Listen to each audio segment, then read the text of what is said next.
ఇక్కడ ఒక రైతన్న అయితే తనకున్న పొలంలో అయితే ప్రస్తుతం అయితే పత్తి వేస్తున్నాడు.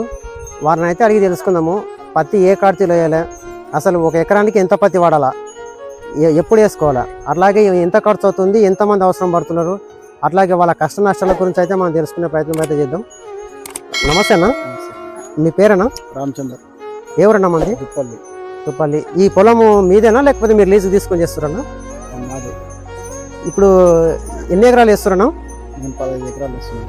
ఏం వేస్తారన్నా 15 ఎకరాలలో? మొత్తం కంప్లీట్గా పత్తి వేస్తున్నారా? ఇప్పుడు కంపెనీ మీరు విత్తనాలు ఎంచుకునే సమయంలో ఏ కంపెనీ అయితే మీరు ఇప్పటివరకు ఎంచుకున్నారు? మేము ఇంతకుముందు నవనీతి వేసుకుంటుంది మిజు వాళ్ళది, ఇప్పుడు కొంచెం వేదచంద్ర వాళ్ళది, వేదచంద్ర వేస్తున్నాం, వేదవాళ్ళ కంపెనీ. గతంలో కూడా అదే వేసింటివి. 3 సంవత్సరాల నుంచి మేము పత్తి ఇక్కడ పడుతున్నాం. గతంలో మేము కందులు వేసుకుంటుంది. పోయినసారి నవనీతి వాళ్ళది పాన్ వచ్చింది, ఆశ మిజు వాళ్ళది ఆశ సీటు. ఇప్పుడు కూడా అది ఇంకా కొంత రకాలు వేరే వేస్తున్నాము. ఎందుకంటే లేబర్ ప్రాబ్లంతో ఇబ్బంది పడకుండా అది కాయ కొంచెం లాగా ఉంటాయి కనుక అది వేస్తున్నాము.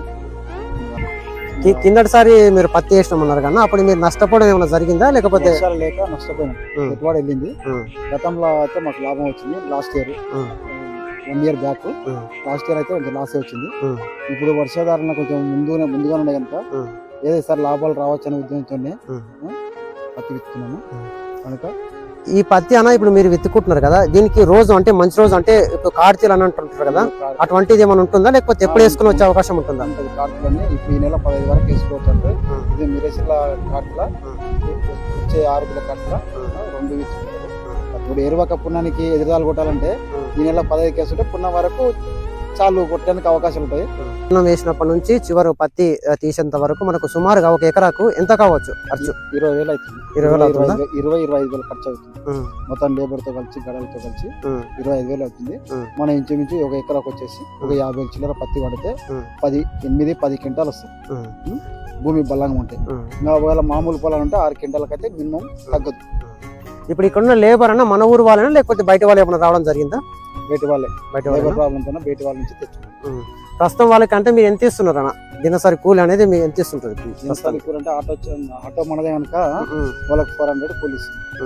ఇప్పుడు అక్కడ మనకు గడలు కూడా కనిపిస్తుంది కదా, వాటికి ఏం రేట్ ఉన్నాయి కిరాయి ప్రస్తుతానికి? ఒక రోజుకి 2,000 రూపాయలు ఒక గడానికి. ఇప్పుడు ఈ రోజు ఈ 3 గడలతో అయితే ఎన్ని ఎకరాలు అవ్వచ్చు అనుకుంటున్నారు? 15 ఎకరాలు ఒక రోజు అయితే 3 గడలతో అయితే వేస్తున్నారు. లేబర్ ఎంతమంది ఉన్నారన్న మన దగ్గర? 22 మంది. అన్న ఫైనల్ గా ఏమనుకుంటున్నారు? మొత్తంగా వర్షాలు పడొచ్చు అనుకుంటున్నారా? పడొచ్చు అనుకుంటున్నాం.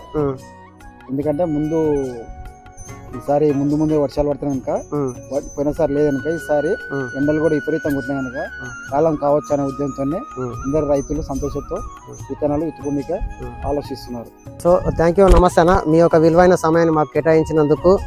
సో ఇదండి మన రైతన్న చెబుతున్న సమాచారం. అయితే రానున్న రోజులు అయితే వర్షాలు సకాలంలో పడి రైతులకు లాభసాటిగా రావాలని అయితే మనమైతే కోరుకుందాము.